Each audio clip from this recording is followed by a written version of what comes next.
Market లో invest చేసి మీ డబ్బులు డబుల్ చేసుకోవాలనుకుంటున్నారా? సుందరరామిరెడ్డి గారి లైవ్ సెమినార్ కి అటెండ్ అవ్వండి.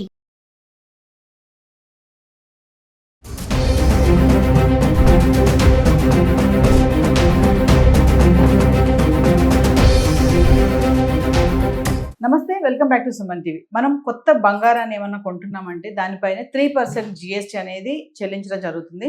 అది 22 క్యారెట్స్ అయినా 24 క్యారెట్స్ అయినా వర్తిస్తుంది. అయితే ఇప్పుడు ఇక్కడ పాయింట్ ఏంటంటే, పాత బంగారాన్ని అమ్మితే మనం జిఎస్టీ అసలు కట్టాలా వద్దా, అవసరం ఉందా లేదా, మరి దీనిపై మనతో సంవత్సరం అందించడానికి మనతో పాటు ఉన్నారు అనలిస్ట్ మందర కృష్ణారెడ్డి గారు. నమస్తే సార్. నమస్తే అమ్మా. సార్, నేను అన్నట్టుగా అంటే గోల్డ్ వీడియోస్ మనం మాట్లాడుకుంటున్నాం. ఈరోజు పాయింట్ ఏంటంటే, జిఎస్టీ పరంగా చూసుకుంటే ఆల్రెడీ 3% జిఎస్టీ కట్టాలి, మేకింగ్ ఛార్జెస్ పైన 5% ఉంది.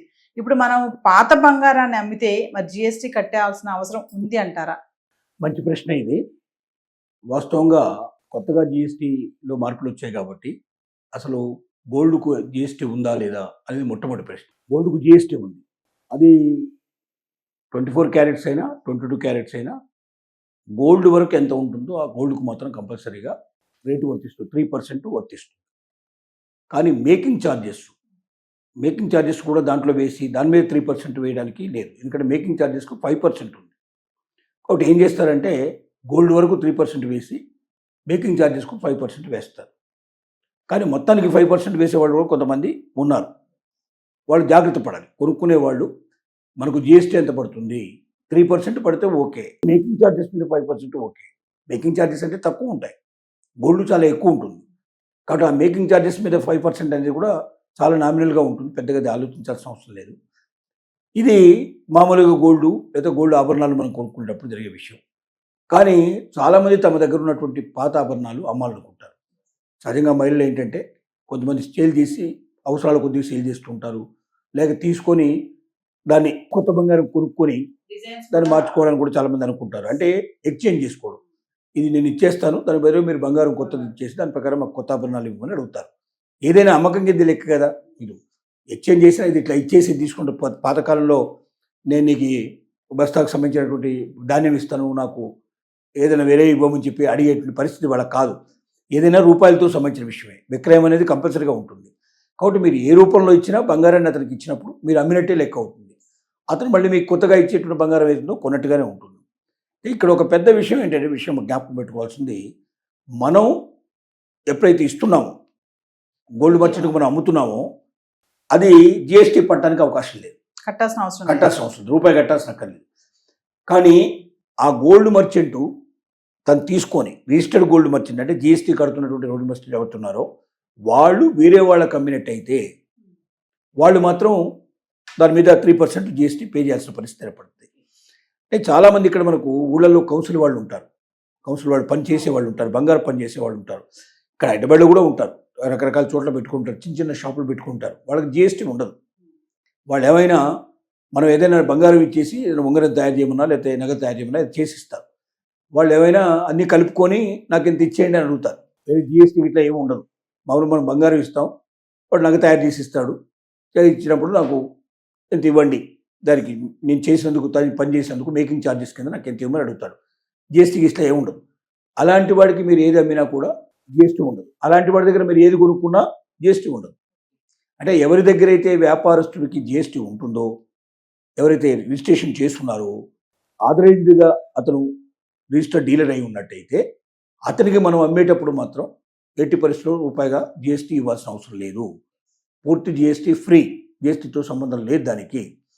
కానీ అతను ఎవరికైనా అమ్మేటట్టయితే అదే పాత బంగారాన్ని తీసుకొని ఇంకెవరికైనా నేను సేల్ చేసినట్టయితే అతను జిఎస్టీ దాని మీద వేసే హక్కు అతనికి ఉంది.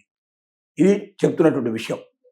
సో బంగారం దగ్గర చాలా జాగ్రత్తగా ఉండాల్సిన అవసరం ఉంది. ఎందుకంటే మహిళలు సారంగా మోసపోవడం చాలా జరుగుతుంది. దీని లోపల మేకింగ్ ఛార్జెస్ అంటే ఏమిటి, 22 క్యారెట్లు అంటే ఏమిటి, 24 క్యారెట్లు ఏమిటి, వీటి గురించి పూర్తిగా అవగాహన ఉండాలి. ఎందుకంటే 24 క్యారెట్స్ అనేది ప్యూర్ బంగారం. దానికి ఎప్పుడు రేటు దానికి దీనికి మధ్యలో ఒక 10% డిఫరెన్స్ ఉండే పాసిబిలిటీస్ ఎప్పుడైనా ఉంటాయి. 22 క్యారెట్స్ అంటే ఏదైనా ఆభరణం తయారు చేసుకున్న దానికి 22 అంటాయి. ఎందుకు 22 అయిందంటే దాంట్లోంచి మొత్తం ఎక్కువగా బంగారంతో పాటుగా కొంత రాగి ఇంకా కొన్ని ఏవైనా కలపడానికి అవకాశాలు ఉంటాయి. కలిపినప్పుడు ఏమవుతుందంటే అది ఒక 10% డిఫరెన్స్ వచ్చే అవకాశాలు ఉంటాయి, పాసిబిలిటీ ఉంటాయి. కాబట్టి దానికి దీనికి మధ్యలో రేటు జనరల్గా 8 to 10% డిఫరెన్స్ ఉంటుంది. 8% వరకు పాసిబిలిటీ ఉండడానికి పాసిబిలిటీస్ ఎక్కువ ఉంటాయి కాబట్టి ఆ డిఫరెన్స్ మనం గ్రహించాలి. కాబట్టి బంగారం కొనేవాళ్ళు పూర్తిగా అవగాహన ఉండేటువంటి వాళ్ళు వెళ్ళి బంగారం కొనాలి తప్ప కొత్త వాళ్ళు వెళ్ళి బంగారం ఏదో మామూలు వస్తువులు కొనుక్కున్నట్టుగా వెళ్ళి ఏదో ఒక సబ్బు టూత్పేస్ట్ కొనుక్కున్నట్టుగా బంగారం కొనకూడదు. అవగాహన కావాలి. తూకం కరెక్ట్గా ఎట్లా ఉంటుంది, రెండోది హాల్ మార్కా కాదని చెక్ చేసుకోవాలి మనం. తర్వాత తూకం వేసుకోవడంలో మీకు ధర్మకాంట అంటారు, అంటే అతను వేసింది కరెక్టా కాదని తెలుసుకోవడానికి ఆ ఏరియాలో ఎక్కడైనా సరే మీకు మామూలుగా ఒక తూకం వేసేటువంటి వేరే ప్లేస్లు కూడా ఉంటాయి. అక్కడ వెళ్ళి మనం తూకం వేసుకోవాలి. వేసుకుంటే కరెక్ట్గా వాళ్ళు ఏంటంటే పర్ఫెక్ట్గా ఉండాలి అని చెప్తారు వాళ్ళు. అలాంటివన్నీ కూడా మనం జాగ్రత్త పడాలి. ఎందుకంటే తూకంలో తేడా వచ్చినా క్వాలిటీలో తేడా వచ్చినా చాలా డబ్బు పోతాయి. పప్పులో ఉప్పులో కొనుక్కుంటప్పుడు తూకంలో ఒక తేడా వచ్చినా ఓ 20 రూపాయలు 10 రూపాయలు మనం నష్టపోతాం, అంతకన్నా ఎక్కువ ఉండదు. కానీ బంగారంలో అలా కాదు. 1 గ్రామ్ బంగారం ఇవాళ మనం చూస్తే తులం బంగారానికి 1,15,000 రూపాయలు అంటే సుమారుగా 1 గ్రాముకి ఎంత అయింది ఆ లెక్క చూసుకుంటే 10,000 రూపాయల పైన పడుతుంది. అంటే 1 గ్రాము మనం వదిలిపెట్టినా 10,000 రూపాయల పైన పోతాయి. అందువల్ల మామూలు వస్తువులు కొనడానికి బంగారం కొనడానికి చాలా తేడా ఉంది. నైపుణ్యం సంపాదించుకొని మీరైనా ఇతరుల నుంచి పూర్తిగా నేర్చుకున్నాకన్నా వెళ్ళండి, లేకపోతే నైపుణ్యం తెలిసిన వాళ్ళన్నా మీ వెంట తీసుకెళ్ళండి. కానీ ఏమీ తెలియకుండా బంగారం కొట్టుకెళ్ళిపోయి మామూలుగా పచారీ కొట్లోనో సూపర్ బజార్లోనో వస్తువులు కొన్నట్టుగా కొంటామని మాత్రం అనుకుంటే మోసపోయే అవకాశం, నష్టపోయే అవకాశం వేలల్లో లక్షల్లో ఉంటుంది. కాబట్టి జాగ్రత్త పడమని మనవి చేస్తున్నాం. సార్ ఫైనల్ ఒక క్వశ్చన్ సార్, మహిళలకు చెప్పండి మాట ఏంటంటే, ఇప్పుడు బంగారం రేట్ బాగా పెరిగింది కదా, మా ఇంట్లో పాత బంగారం ఉంది, నాకు కొత్త డిజైన్ కావాలని చెప్పేసి దాన్ని ఎక్కువ వాడకపోయినా దాన్ని తీసుకెళ్ళి కొత్త నగ తీసుకుందామని ఎక్స్చేంజ్ చేస్తూ ఉంటారు. అది ఎంతవరకు కరెక్ట్ అంటారు అసలు? మరి పాత నగల్ని కొత్తగా ఎక్స్చేంజ్ చేసుకున్నప్పుడల్లా ఇలాగ ఒకసారి 10 సార్లు చేస్తే దాని రేట్ 50% పడిపోతుంది. ఎందుకంటే చేసినప్పుడల్లా 10% తగ్గిపోయినట్టే లెక్క. ఇలాగా ఎన్నిసార్లు మనం మార్చుకుంటూ పోయినట్టయితే అంత మనకు విలువ తగ్గిపోతూ ఉంటుంది. కాబట్టి పాత బంగారాన్ని అమ్మేసేసి కొత్త నగలు తీసుకోవడం బెటర్. దానికన్నా పాత వాటిని మార్చి చేస్తూ ఉంటే ఆల్రెడీ దాంట్లో 10% తగ్గిపోయి ఉంది. మళ్ళీ కొత్తగా చేయాలన్నప్పుడల్లా మళ్ళీ కొంత కలుపుతూ ఉంటాడు. అంటే ఆ కలిపి చివరికి అవుతుందంటే దాని వాల్యూ 50% పడిపోయే అవకాశం ఉంటుంది. అంటే మనం బంగారు నగలు కాకుండా మనం రాగి నగలు వాడినట్టుగా లెక్కేసే పరిస్థితి ఏర్పడుతుంది. రెండోది ఎంత పోతుందో మనకు తెలియదు. వాడు ఎంతైనా ఒకసారి ఇట్లా దీన్ని జరిగే దాంట్లో కరెక్ట్గా లెక్కలు ఉండవు కాబట్టి ఎక్కువగా మనకు దోపిడీ జరిగే అవకాశం, ఎక్కువ మనం నష్టపోయే అవకాశాలు ఉంటాయి. కాబట్టి పాత నగల్ని కొత్త నగలుగా మార్చుకునే ప్రయత్నం చేయడం కన్నా పాత నగలు అమ్మేసేసి కొత్త నగలు తీసుకోవడం చాలా బెటర్.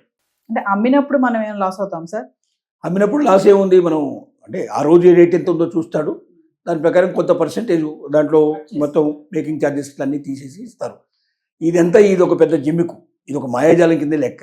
జాగ్రత్తగా దీని గురించి పూర్తి అవగాహన పెంచుకొని మేకింగ్ ఛార్జెస్ ఎంత అవుతున్నాయి, దాంట్లో అసలు ఎంతవరకు కలిసి ఉంది, ఎంత ఒరిజినల్ లాగా ఉంది, దాంట్లోపల ఒరిజినల్ బంగారం ఎంత ఉందో అనేది కూడా చెక్ చేసుకునేందుకు అవకాశం ఉంటుంది. ఇప్పుడు ఈ చిన్న మిషన్స్ వచ్చాయి, యంత్రాలకి బంగారం చెక్ చేయడానికి కూడా చిన్న మిషన్స్, హ్యాండీకి సంబంధించినటువంటి మిషన్స్ వచ్చాయి.